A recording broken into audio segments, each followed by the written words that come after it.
So I wanted to cover the skills we've gone over with Miss Maeve so that there is one spot that you can go to review all of her new skills. So this first exercise we go over is actually the most important exercise. It's called Relax on a Mat, and it basically gives Maeve emotional intelligence and allows her to work through any sort of situation that may arise that could cause her anxiety or excitement. And what we're looking for is for her to just go into a very relaxed body posture.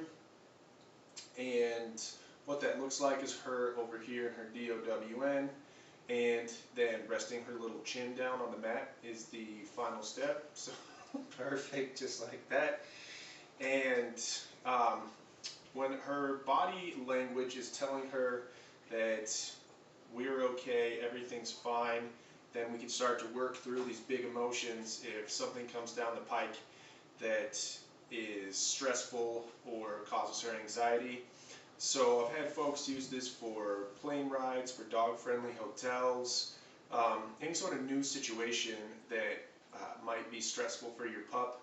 And so what you can do is start to work with your dog at a distance that your pup is comfortable with, and an environment your dog is comfortable, and then start to up the ante and get closer to stimulus, start to work with them in outdoor environments, at parks, and have them be able to relax.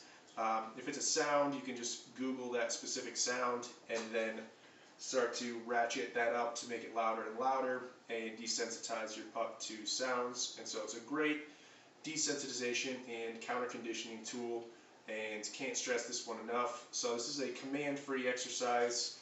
We never say anything during this. We remain 100% silent and allow our pup to work through.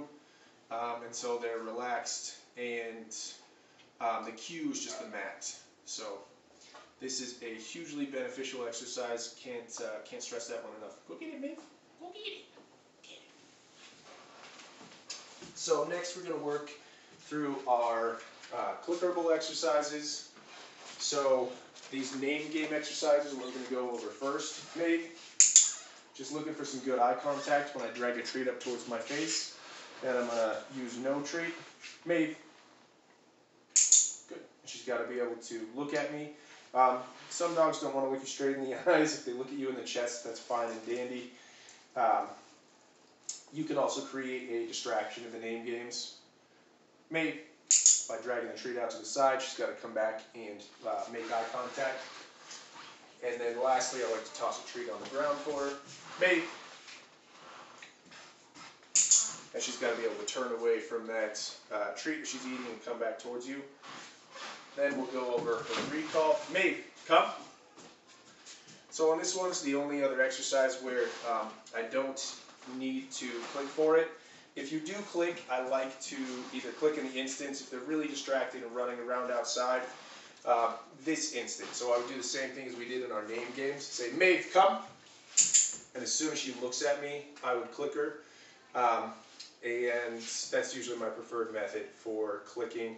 The other time that I will click for recall would be Maeve, come. And then waiting till she gets all the way up, really indicating she's got to come all the way up to me.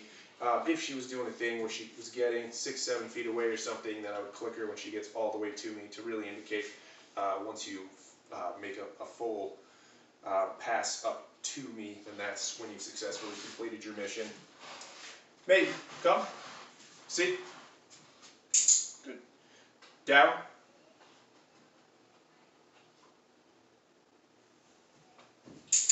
Good. Maeve, stay.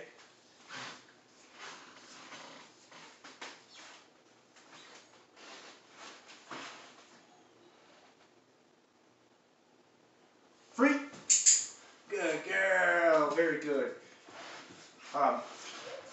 So free is her release command that lets her know that she has completed her mission and she is done. Next, let's go over leave it. Good girl. I always like to treat from the ground when I'm doing a leave it exercise. Leave it.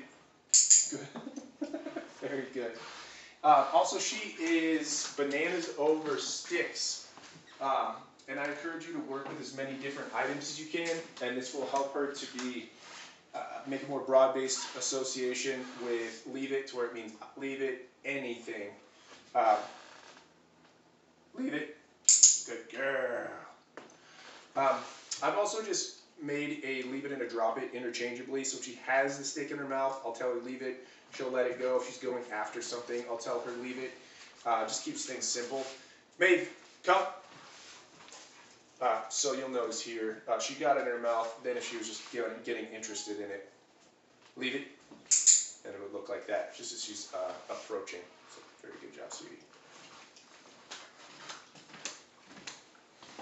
So next is our anti-jumping exercise, and I'm basically creating about a 2-foot bubble around myself, which will make it so she doesn't have an opportunity to jump up on me. So when I'm doing this, I like to utilize it as a preventative measure, ideally. Jumping up can be reinforcing, so I want to stop her before she has an opportunity. However, if she does get up, I'll tell her space and give her an opportunity to do the right thing. Maeve, space. So you'll notice here, I even like to catch dogs from about 3-4 feet out, give a second to think it through. Let's try one from the side. Space. Good. Now let's try one from behind.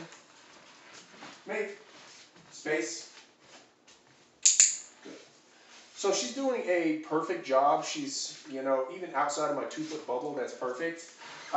If she gets too close, no click, no treat, and that's really good information for her as well. If she gets too close and no click, no treat is saying, nope, you didn't quite do what I'm looking for, you didn't meet the criteria, and that really is a good way to get some information across to her as well. She's a champion, so that was all perfect, so we definitely want to click her for doing the right thing. Maeve, come. Maeve, come.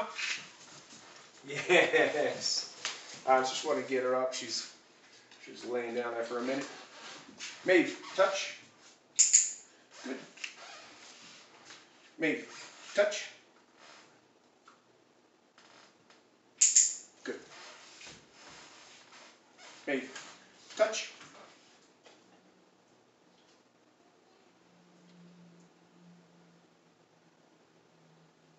Maeve.